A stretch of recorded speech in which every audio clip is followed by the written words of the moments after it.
નમસ્કાર વિદ્યાર્થી મિત્રો, સ્વાગત છે આપ સૌનું આજના ઓનલાઈન એજ્યુકેશનની અંદર. જિંદગીમાં કોઈ સાચો રસ્તો બતાવવાળો હોય તો એ છે આપણો પોતાનો અનુભવ, એક્સપિરિયન્સ.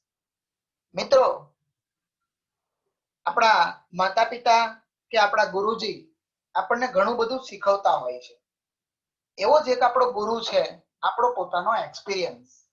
આપણને આપણા સારા અને કડવા આ બંને પ્રકારના અનુભવોમાંથી ઘણું બધું શીખવા મળે છે. ખાસ કરીને જે કડવા અનુભવો થાય છે એમાંથી આપણે બોધપાઠ લઈને આપણે આપણા જીવનના અનેક શિખરો સર કરી શકીએ છીએ અને એ અનુભવ થકી આપણે ઘણું બધું શીખીને આગળ વધી શકીએ છીએ.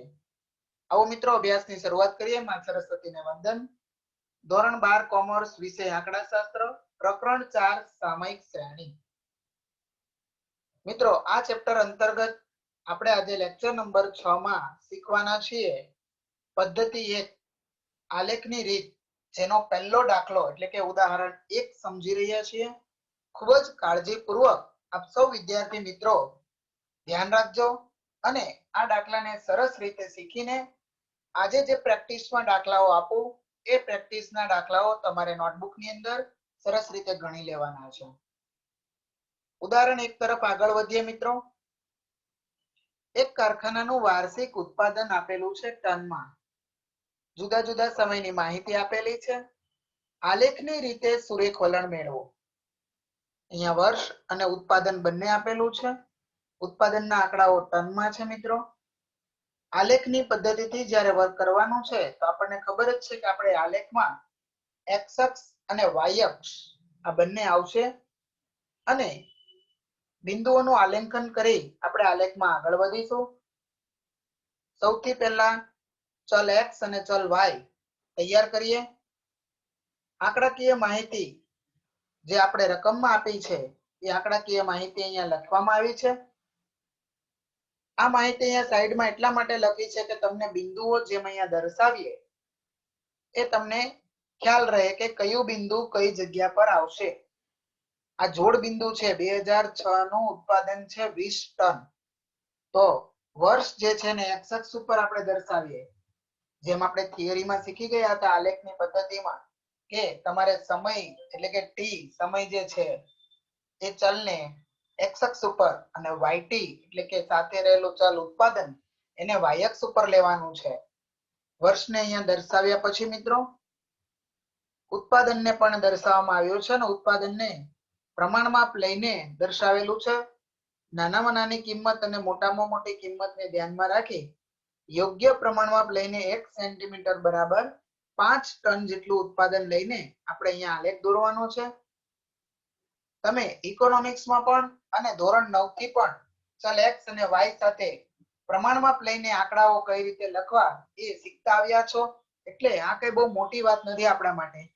હવે ક્રમશઃ બિંદુઓનું આલેખન કરીએ મિત્રો. પહેલું બિંદુ છે 2006 માં 20 ટન ઉત્પાદન. તો આપણે દર્શાવીએ તો 2006 માં 20 ટન જેટલું ઉત્પાદન થઈ ગયું. ત્યારબાદ 2007 માં 23 ટન. તો 2007 નું બિંદુ 23 સુધી ઉપર લઈ જવાનું છે. એવી જ રીતે 2008 જેમાં 20 ટન ઉત્પાદન છે, તો 2008 માં ફરી પાછું 20 આપણે બિંદુઓનું આલેખન કરતા જઈએ છીએ મિત્રો. 2009 માં 28, 2010 32, ત્યારબાદ 2011 માં 35. આ જે આડી અને ઊભી તૂટક રેખા તમને દેખાય છે એ તમારે તમારી નોટબુકમાં દર્શાવવાની નથી. એ અહીંયા માત્ર તમને એ બતાવવા માટે દર્શાવેલી છે કે બિંદુ આડું અને ઊભું જ્યાં ક્રોસ લાઈન થાય ને ત્યાં આપણું બિંદુ આવે. એટલે તમે સ્કેલની મદદથી તમારી નોટબુકની અંદર સરસ રીતે જે તે માપ આવે ત્યાં બિંદુઓનું આલેખન કરી શકો છો. આડી અને ઊભી તૂટક રેખા દર્શાવવાની કોઈ જરૂર અહીંયા નથી. ત્યારબાદ 2012 માં દોસ્તો 30 ટન ઉત્પાદન, 2013 ની અંદર 40 ટન ઉત્પાદન, 2014 માં 45 ટન ઉત્પાદન અને અંતે 2015 માં 47 ટન જેટલા ઉત્પાદનનું અહીંયા બિંદુ આલેખન થઈ ચૂક્યું છે. હવે મિત્રો આ પ્રકારેનો આલેખ આપની નોટબુકમાં તૈયાર થશે. આ છે બધા જોડ બિંદુઓ. ફરી એક વખત સૌથી પહેલા આપણે રકમને સમજવાની છે.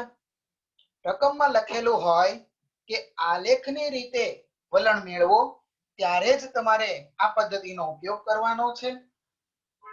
આલેખની રીતે જ્યારે આપણે વલણ મેળવતા હોય ત્યારે પહેલું કામ સમયને એક્સ અક્ષ ઉપર એટલે કે સમય જે વર્ષની માહિતી છે અહીંયા એક્સ અક્ષ ઉપર આવશે અને એ સિવાય ચલ y ની માહિતી અહીંયા y અક્ષ ઉપર દર્શાવવાની છે.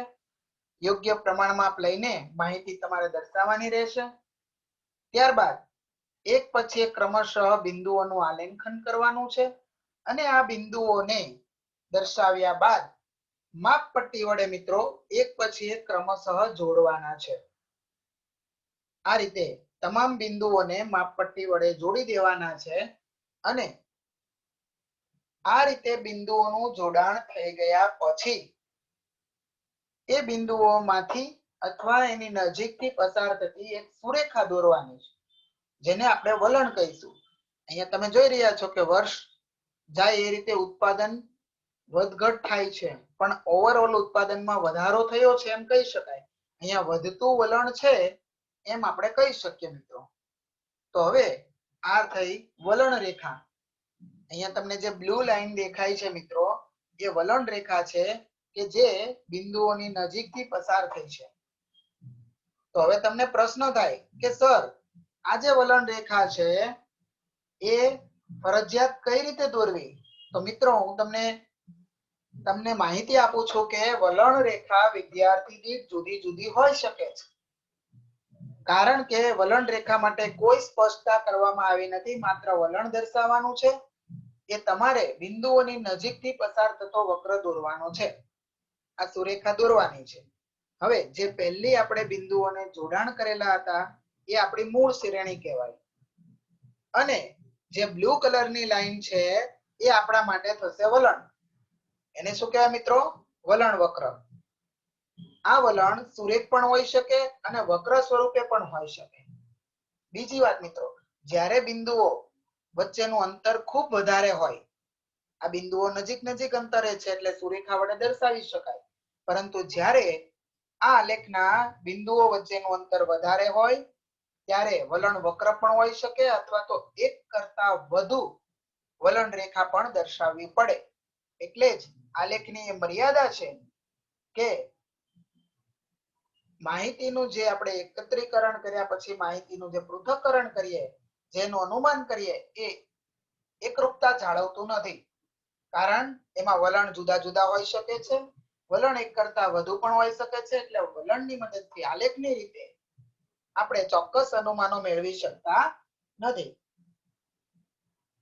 આમ આપણો પહેલો આલેખ અહીંયા પૂરો થયો મિત્રો.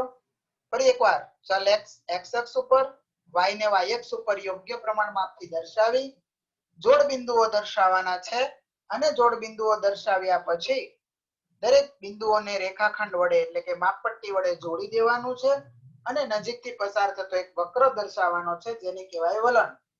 આ વલણનું કાર્ય શું મિત્રો? તો કે આ વલણને અહીંથી જેમ આગળ લઈ જવામાં આવે ને એમ આપણને આગળના વર્ષ 2016, 17, 18, 19 માટે જુદા જુદા ઉત્પાદન કેટલા ટનમાં થશે એનું અનુમાન આપણને મળી શકે છે. એ અંદાજિત અનુમાનો આપણને પ્રાપ્ત થઈ શકે છે. આમ આજનું આપણું ઉદાહરણ એક અહીંયા પૂરું થયું. પ્રેક્ટિસ માટે મિત્રો સ્વાધ્યાય 4.1 એનો દાખલા નંબર 1 અને 2 આ જ રીતે પેલા બિંદુઓ દર્શાવવાના છે અને માપપટ્ટી વડે જોડીને એમાંથી વચ્ચેથી પસાર થતો બિંદુઓમાંથી અથવા નજીકથી પસાર થતો સુરેખા દ્વારા અથવા તો વક્ર સ્વરૂપે એક વલણ વક્ર દોરવાનો છે. સાથે સાથે સ્વાધ્યાય 4 વિભાગ ડી એમાં દાખલા નંબર 9 આપેલો છે. આ ત્રણેય આલેખ તમારે નોટબુકમાં સરસ રીતે દર્શાવી દેવાના છે. દોસ્તો આલેખનું જે વર્ક આવશે એ તમારે પેન્સિલથી કરવાનું રહેશે. આલેખ પેનથી દોરી શકાય નહીં, એની ખાસ કાળજી રાખજો. ઓકે મિત્રો, અહીંયા કોઈ પણ પ્રકારની ગાણિતિક ક્રિયા નથી. મને વિશ્વાસ છે આપ આ દાખલાઓ પૂરા કરી શકશો. નવા ઉદાહરણ સાથે આપણે નવા લેક્ચરમાં અભ્યાસ કરીશું. Thank you very much.